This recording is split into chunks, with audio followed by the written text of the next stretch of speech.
Welcome back to 10-Minute Prophecy, where we go through the prophecies of Daniel and Revelation verse by verse in bite-sized chunks.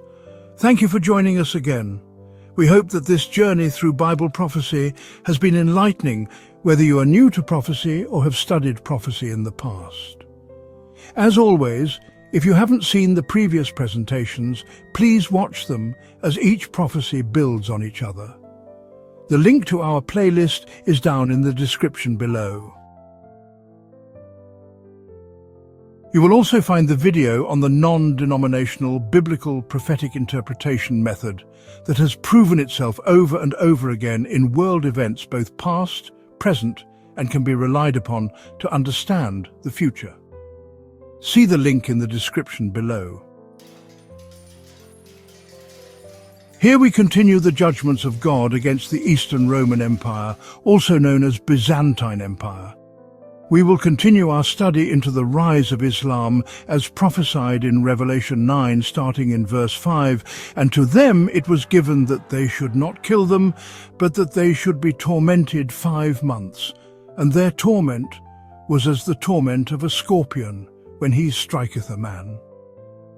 The Islamic armies constantly raided Roman territory and repeatedly attacked Constantinople, causing ongoing distress throughout the empire. Despite their relentless assaults over a long period, they were never able to fully conquer it. Instead, they continued to afflict the empire, particularly targeting the idolatrous church led by the Pope. Their role, as described in prophecy, was to torment and harm, but not to completely destroy. The remarkable thing is that despite their persistent attacks, they never managed to bring the empire to total ruin. We will discuss the 5 months in verse 10. Verse 6 says, "And in those days shall men seek death, and shall not find it, and shall desire to die, and death shall flee from them." People grew tired of life when survival only meant facing more suffering. Everything they held sacred was desecrated, and everything they cherished was constantly at risk. The ruthless Saracens either ruled over them or gave them only brief moments of peace, always uncertain and easily shattered, like the sudden sting of a scorpion. Verse 7 says, "And the shapes of the locusts were like unto horses prepared unto battle, and on their heads were, as it were, crowns like gold, and their faces were as the faces of men." The Arabian horse is renowned worldwide for its speed and endurance, and Arabia has long been known for its mastery of horsemanship. The Arab warriors, swift like locusts and armed like scorpions, were always ready for battle, quick to strike and retreat. When Muhammad entered Medina in 622 AD and was welcomed as its leader, a turban was raised before him as a makeshift standard. For the Saracens, turbans were more than just head coverings. They symbolized pride and status, often replenished from the spoils of war. In many traditions, adopting the turban signified conversion to Islam. Historically, Arabs were also recognized by the distinctive mitres they wore. Their faces described as reflected their seriousness and unwavering determination. The Arab's dignity was evident in his composed demeanor, his only frequent gesture being the stroking of his beard, a sign of honor and manhood, highly valued and easily offended. Verse 8 says, "And they had hair as the hair of women, and their teeth were as the teeth of lions." Long hair is often seen as a symbol of beauty for women. Unlike most men, the Arabs traditionally kept their hair long, as recorded by Pliny and other historians. However, this did not make them appear weak or delicate. On the contrary, they were known for their fierce and powerful nature, symbolized by their teeth being compared to those of lions, strong and capable of devouring their enemies. Verse 9 says, "And they had breastplates, as it were breastplates of iron. And the sound of their wings was as the sound of chariots of many horses running to battle." The breastplate. The Arabs used cuirasses or breastplates in battle even during the time of Muhammad. In the Battle of Uhud, which took place in 624 AD, Muhammad's forces fought the Quraysh of Mecca, and 700 warriors were reportedly equipped with breastplates, the sound of their wings. Unlike the tightly packed infantry formations of the Greeks and Romans, Arab military forces relied heavily on cavalry and archers. Their horses, incredibly fast and responsive, could dart away at a mere touch, moving with the speed of the wind. The Bible's description, the sound of their wings was like the sound of chariots of many horses charging into battle, perfectly captures the swiftness and overwhelming force of their attacks. Their conquests spread rapidly, achieving remarkable victories over both the Roman and Persian empires. Verses 10 and 11 say, "And they had tails like unto scorpions, and there were stings in their tails, and their power was to hurt men 5 months.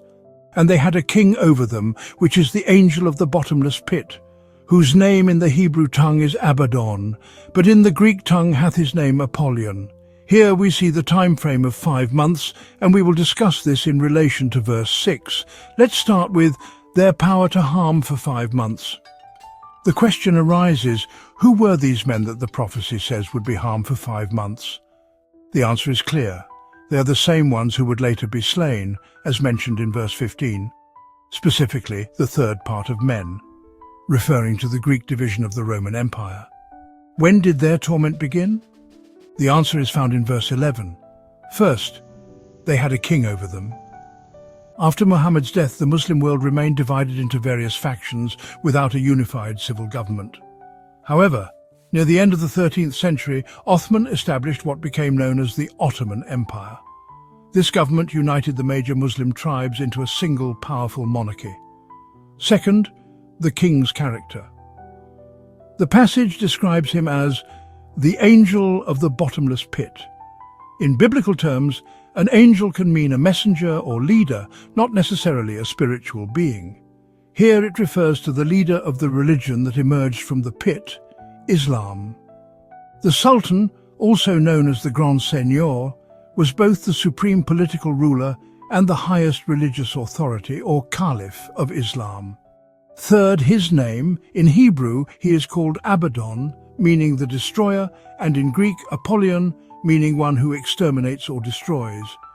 Since he is given 2 names in different languages, it signifies not a specific person, but a defining characteristic: destruction. Historically, the Ottoman Empire has been known for its role as a powerful and often destructive force. According to historian Edward Gibbon, in The Decline and Fall of the Roman Empire, Othman launched his first assault on the Greek territory of Nicomedia on July 27, 1299.